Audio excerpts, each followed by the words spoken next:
আসসালামু আলাইকুম। তোমাদের সবাইকে স্বাগতম জানাচ্ছি আমাদের বি ব্রেইন আর বায়োলজি বাই সাবিত ভাইয়া। তোমাদের আসলে অসংখ্য ধন্যবাদ জানাচ্ছি।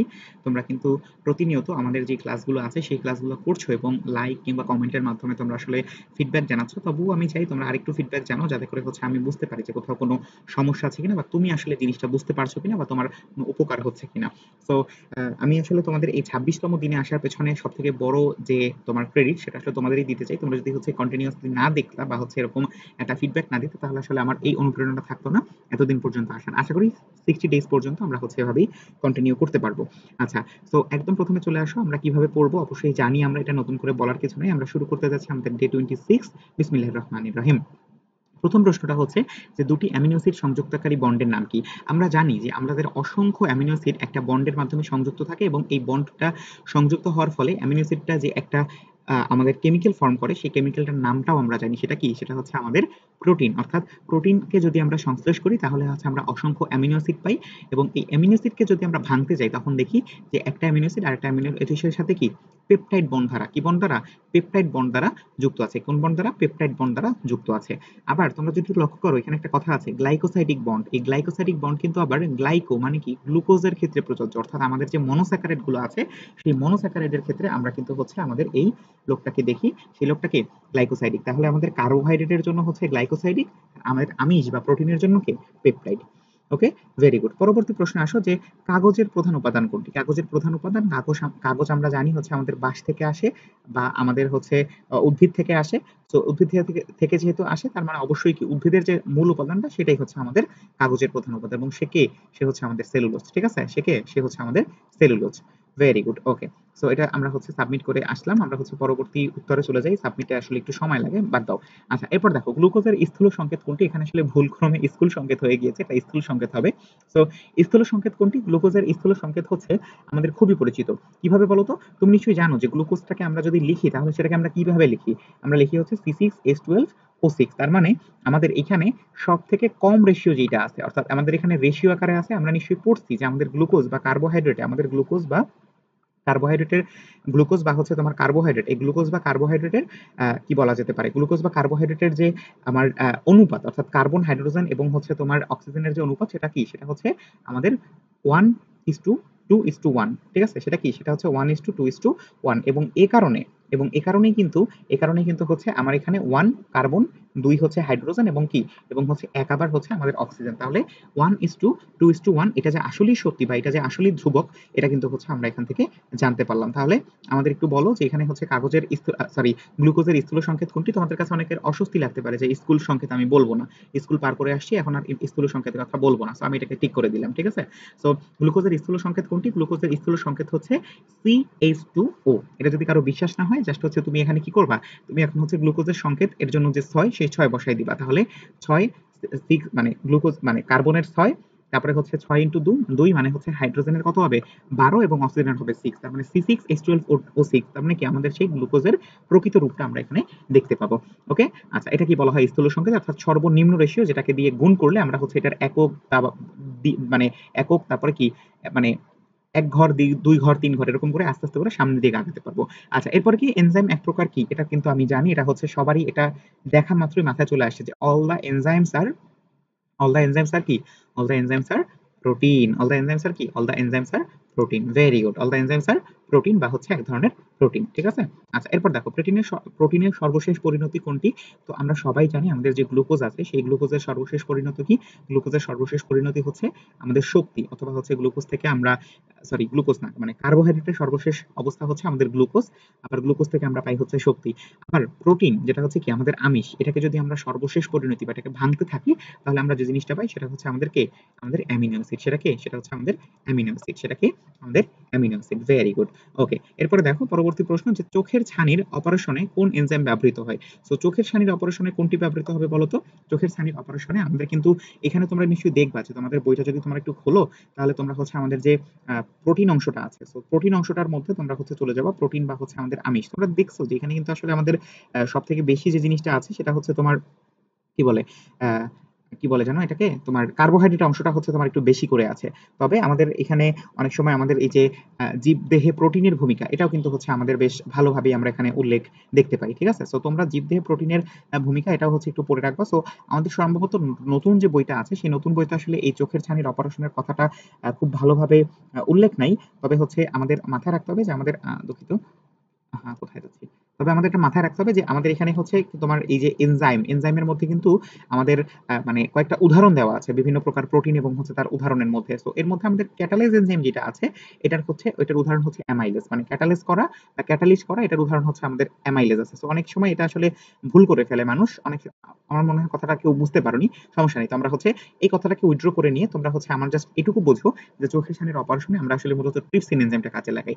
এছাড়া আমি তোমাদের আসলে বুঝাতে চাচ্ছিলাম যে আমাদের বাকি যে এনজাইমগুলো আছে সেগুলো তোমাকে একটু হালকা করে দেখতে হবে যদি ইনকেস আমার চলে আসে। ঠিক আছে, সো এটা তোমরা হচ্ছে তোমাদের বই থেকে অবশ্যই দেখে নিবা, জীবদেহে প্রোটিনের ভূমিকা, ট্রিপসিন হচ্ছে আমাদের সঠিক উত্তর। ওকে, ভেরি গুড। এরপর দেখো নিচের কোনটি উদ্ভূত লিপিড। তো উদ্ভূত লিপিড বলতে আমরা কি বুঝি, তোমরা যদি লিপিড অংশে যাও, সো লিপিড অংশে আমরা হচ্ছে দেখবো যে আমাদের এখানে আসলে মানে বিভিন্ন প্রকার লিপিড আমরা যদি বর্ণনা করতে চাই, সো বিভিন্ন প্রকার লিপিড যদি আমরা রাসায়নিক গঠন প্রকৃতি অনুসারে বর্ণনা করতে চাই, রাসায়নিক গঠন মানে কি, সেটা হতে পারে সরল, সেটা হতে পারে যৌগিক, অথবা হতে পারে কি উদ্ভূত বা উৎপাদিত লিপিড। কি উদ্ভূত বা উৎপাদিত লিপিড, অর্থাৎ এটা সরাসরি না, এটা কি, এটা হচ্ছে উৎপাদিত বা উদ্ভূত লিপিড। এবং এটার উদাহরণ কি বলতো, এটার উদাহরণ হচ্ছে আমাদের রাবার আছে, আমাদের এখানে তোমার টারপিনস এর কিন্তু এটার একটা উদাহরণ, আবার হচ্ছে তোমার স্টেরয়েড, এই তিনটা হচ্ছে আমাদের উদ্ভূত লিপিডের উদাহরণ। আর এই যে চর্বি, তেল, মোম, এই তিনটাই কিন্তু সরল লিপিড। এই তিনটাই কি, এই তিনটাই হচ্ছে আমাদের সরল লিপিড, তিনটাই কি আমাদের সরল লিপিড। এছাড়াও আমাকে একটু জানিয়ে রাখতে চাই যে আমাদের রাসায়নিক গঠন অনুসারে আমরা এই তিনটা ভাগে ভাগ করি, সরল, যৌগিক এবং উদ্ভূত। আমাদের তোমার হচ্ছে আণবিক গঠন অনুসারে কিন্তু আমাদের লিপিড আবার 5 প্রকার, এবং তার মধ্যেই কিন্তু ওই যে আমাদের ফসফোলিপিড আছে না, ফসফোলিপিড পাইলের সেই লোকটা কিন্তু আমাদের সেখানে যুক্ত থাকে। ঠিক আছে, তো এই হচ্ছে আমাদের সেই জিনিস। তো এছাড়াও তোমরা হচ্ছে ট্রাইগ্লিসারাইড বা অন্যান্য জিনিসপত্র একটু হালকা পাতলা পরে রাখবা, যাতে করে হচ্ছে তোমাদের জন্য যদি ইনকেস চলে আসে সেক্ষেত্রে তোমরা কিন্তু এখানে পারো। তো তোমরা নিশ্চয়ই জানতে চাইবা যে আমাদের আসলে উদ্ভূত বা হচ্ছে উৎপাদিত লিপিড এই জিনিসটা কি। এই জিনিসটা হচ্ছে আমাদের যৌগিক যে লিপিডটা আছে এইখান থেকে, বা যৌগিক লিপিডটাকে যদি তুমি আদ্র বিশ্লেষণ করো বা হচ্ছে পানি দ্বারা তুমি যদি এটা ভাঙো, তাহলে যে তুমি লিপিডগুলো পাবা সেই লিপিডগুলোকে তুমি হচ্ছে কি বলবা, সেই লিপিডগুলোকে তুমি বলবা হচ্ছে উদ্ভূত লিপিড। অর্থাৎ তুমি এখানে কিন্তু সরাসরি না, বরং উদ্ভূত আকারে বা উৎপাদিত আকারে পাচ্ছ, যে কারণে এটাকে বলা হচ্ছে উদ্ভূত লিপিড। কিভাবে পাচ্ছ, যৌগিক যৌগিক যে লিপিডটা আছে সেই যৌগিক লিপিডটাকে তোমার হাইড্রোলেশন বা হচ্ছে মানে আদ্র বিশ্লেষণ করার মাধ্যমে। ঠিক আছে, হাইড্রোলাইসিস বা আদ্র বিশ্লেষণ করার মাধ্যমে। তো রাবার মুখস্থ থাকবে ইনশাল্লাহ। এবার দেখো কোন কোলেস্টেরল মানবদের জন্য ক্ষতিকর নয়, এই প্রশ্নটা আমি মনে করি যে প্রত্যেকটা ডিপ্লোমা বিএসসি শিক্ষার্থীদের জন্য অন্তত বিব্রেনারে 1000 বার পড়া হয়ে গেছে, নতুন করে কিছু বলবো না। যে আমাদের রক্তে হচ্ছে এই মানে হাই ডেন্সিটি লিপোপ্রোটিন এবং লো ডেন্সিটি লিপোপ্রোটিন আছে। তো এই অতিরিক্ত থাকাটাই তোমার হচ্ছে খারাপ, তবে হচ্ছে আমাদের এইচডিএল থাকাটা বেশি একটা মন্দ নয়। ঠিক আছে, এইচডিএল থাকাটা কি বেশি একটা মন্দ নয়, এবং রক্তে এইচডিএল এর মাত্রা থাকাটা বেশ ভালো দিকেই হচ্ছে আমরা মানে মনে করি। বাট এইচডিএল মানে এলডিএল যদি কম মানে এলডিএল যদি বেশি হয় সেক্ষেত্রে কিন্তু হচ্ছে আমাদের রক্তনালী সরু হয়ে গিয়ে ওই যে তামিম ইকবাল সম্প্রতি হচ্ছে একটা ঝামেলায় পড়ছে না, যে হার্ট ব্লক হয়ে গেছে, সেই ঝামেলায় কিন্তু আমরাও পড়বো ইনশাল্লাহ। আমরা এই জিনিসটা দোয়া করবো যেন হচ্ছে কখনোই আমাদের এটা না হয়। ওকে, আচ্ছা এরপর দেখো যে ডিঅক্সিরাইবোজের কয় নাম্বার কার্বনে অক্সিজেন নেই। সো ডিঅক্সিরাইবোজ, ডি মানে কি, ডি মানে হচ্ছে নাই বা ডিলিট, অক্সি মানে হচ্ছে অক্সিজেন। তো ডিঅক্সিরাইবোজ, রাইবোজ মানে হচ্ছে 5 কার্বন বিশিষ্ট রাইবোজ শর্করা। সো 5 কার্বন বিশিষ্ট রাইবোজ শর্করার কয় নম্বর মানে কার্বনে বা হচ্ছে কয় নম্বর কার্বনে আমরা হচ্ছে অক্সিজেনটা পাই না, সেটা হচ্ছে আমাদের 2 নম্বর কার্বনে। তো মনে রাখবা কিভাবে, ডি মানে হচ্ছে ডিলিট, আবার ডি মানে থেকে মনে রাখবা মানে দুইও। ঠিক আছে, ডি মানে কি, ডিআই না, সো তুমি ডি দিয়ে মনে রাখবা, ডিই যদি ওটা, সো তুমি মনে রাখবা হচ্ছে 2। ঠিক আছে, এটা মনে রাখার জন্য একটা খুব কঠিন কিছু না। সো আশা করি তোমরা এটা মনে রাখতে পারবা। এটা হচ্ছে কি আমাদের ডিঅক্সিরাইবো নিউক্লিক অ্যাসিড বা ডিএন এর জন্য আমরা এটা বললাম। এরপর দেখো, এরপর বলছে যে লিপিড অদ্রবণীয় কোনটিতে। সো লিপিড এই লোককে, এই কিন্তু হচ্ছে আমাদের লিপোফিলিক। লিপোফিলিকের কথা মনে আছে, লিপোফিলিক মানে কি, যে হচ্ছে লিপিডের কাছাকাছি বা লিপিড সম্পৃক্ত বা হচ্ছে লিপিড পছন্দ করে, ফিলিক পছন্দ করে। আর আমাদের হাইড্রোফিলিক, হাইড্রোফিলিকের কথা মনে আছে, যে হচ্ছে কি, যে হচ্ছে পানি পছন্দ করে। সো এদের মধ্যে কিন্তু আমরা অলরেডি একটা ক্লাস দেখতাম যে লিপোফিলিক হাইড্রোফিলিকের কাছে যায় না, হাইড্রোফিলিক লিপোফিলিকের কাছে আছে না। তার মানে কি, লিপিড বেটা কিন্তু হচ্ছে পানির কাছে যাবে না, সে আর যেথায় যাক যাক বা না যাক, সে কিন্তু পানির কাছে যাবে না। ঠিক আছে, তাহলে লিপিড অদ্রবণীয় কোনটিতে, পানিতে। ঠিক আছে, আচ্ছা এরপর দেখো স্যামন মাছের শুক্রাণুতে কোন প্রোটামিন পাওয়া যায়। প্রোটামিন হচ্ছে আমাদের একটা বলতে পারি আমাদের একটা কি প্রোটিন। সো এই প্রোটামিনের ক্ষেত্রে একটা খুব গুরুত্বপূর্ণ বিষয়, সেটা হচ্ছে এটা কিন্তু সব থেকে ক্ষুদ্র প্রোটিন। মাথায় রাখবো, এটা হচ্ছে আমাদের যখন কি বলে আমাদের যখন আমি যখন মেডিকেল ভর্তি পরীক্ষা দিয়েছিলাম তখন এই প্রশ্নটা আসছিল যে নিচের কোনটি ক্ষুদ্র প্রোটিন। সো নিচের কোনটি ক্ষুদ্র প্রোটিন, এটা হচ্ছে আমাদের প্রোটামিন, এবং প্রোটামিনে মানে স্যামন মাছের শুক্রাণুতে কোন প্রোটামিন পাওয়া যায়, এটা হচ্ছে আমাদের স্যালমিন। সেটা কি? সেটা হচ্ছে আমাদের স্যালমিন। এটা কি? এটা হচ্ছে আমাদের স্যালমিন। ঠিক আছে, আচ্ছা এটা সাবমিট করতে হবে না, তোমরা জানো যে সি নাম্বার উত্তরটা স্যালমিন। ওকে, আচ্ছা এরপর দেখো নখে কোন ধরনের প্রোটিন থাকে। এটা হচ্ছে আমাদের বাবা মায়েরাও কিন্তু জানে, আমাদের বাবা মায়েরা জানুক বা না জানুক, মানে আমরা জানি বা না জানি, আমাদের কিন্তু বাবা মায়েরা জানে। কেন কিভাবে বলতো? কারণ হচ্ছে এটা কিন্তু মানে আমরা বলতে পারি যে এটাকে আমরা বলি হচ্ছে যে মৃত প্রোটিন। কি বলি? মৃত প্রোটিন। সো মৃত সাধারণত কোনগুলা হয়? স্ক্লেরো গুলা। ওই যে আমরা স্ক্লেরো আরো এক জায়গায় দেখছি, কোথায় দেখছি কমেন্টে জানাবা স্ক্লেরো কথাটা। সো এই কারণে আমাদের নখে কোন ধরনের প্রোটিন থাকে? স্ক্লেরো প্রোটিন থাকে। এবং এছাড়াও আমি তোমাদেরকে জানিয়ে রাখতে চাই যে আমাদের এই যে স্ক্লেরো প্রোটিন, এটা হচ্ছে পানি, মৃদু, লবণ এগুলাতে দ্রবণীয় নয়, এবং একই সাথে এটা সবথেকে বেশি থাকে হাড়, চুল, নখ এইসব জায়গায়। অর্থাৎ আমাদের এই যে তোমার তোমার কি বলে যে কেরাটিনের কথা আমরা চিনি না, ওই যে আমাদের কেরাটিন, চুলে কেরাটিন থাকে যে কারণে হচ্ছে আমাদের কালো বর্ণ দেখা যায়, আবার চামড়ায় থাকে কোলাজেন, এবং হাড়ে থাকে টেন্ডন। এই যে জাতীয় প্রোটিন এইগুলাই হচ্ছে আমাদের স্ক্লেরোপ্রোটিন। এবং এগুলো কোথায় থাকে? এগুলো হচ্ছে মানে এগুলোর মধ্যে নখেও আমরা স্ক্লেরোপ্রোটিনটা পেয়ে থাকি। ওকে, তো এই হচ্ছে আমাদের সেই স্ক্লেরোপ্রোটিন। আচ্ছা এবার দেখো মানে জীবনে অত্যাবশ্যকীয় এলিমেন্ট বা হচ্ছে মাস্ট, ম্যান্ডেটরি, অর্থাৎ লাগবেই, না হলে চলবে না, জীবন বাঁচবে না, এরকম অত্যাবশ্যকীয় উপাদান বা এলিমেন্ট কতটি? এলিমেন্ট কতটি? এটা হচ্ছে আমাদের কি? এটা হচ্ছে আমাদের টোটাল এলিমেন্ট 92টি। কতটি? 92টি। এবং তোমরা জেনে রাখবা যে এর মধ্যে 96% বস্তুই কি? 96% বস্তুই হচ্ছে অক্সিজেন, কার্বন, অর্থাৎ পরিচিত যারা আর কি, হাইড্রোজেন, নাইট্রোজেন এরা, এবং অন্যান্য এলিমেন্ট অল্প পরিমাণে থাকে। ওকে, আচ্ছা ঠিক আছে, পরবর্তী প্রশ্ন চলে আসো, নিচের কোনটি অত্যাবশ্যকীয় অ্যামিনো অ্যাসিডের উদাহরণ? তো তোমরা নিশ্চয়ই মনে আছে যে আমাদের মানে অ্যামিনো অ্যাসিডের ক্ষেত্রে দুইটা ভাগ আমরা করি। কয়টা ভাগ করি? দুইটা ভাগ। একটা হচ্ছে আমাদের অত্যাবশ্যকীয় অ্যামিনো অ্যাসিড, আরেকটা কি? আরেকটা হচ্ছে অনত্যাবশ্যকীয় অ্যামিনো অ্যাসিড। কি কি? অত্যাবশ্যকীয় আর কি অনত্যাবশ্যকীয়। সো এখন এখানে আমাদের যে অত্যাবশ্যকীয় এবং অনত্যাবশ্যকীয় এই দুটার মধ্যে কিন্তু একটা বেশ ভালো আমরা ঝামেলা দেখতে পাই, ঠিক না?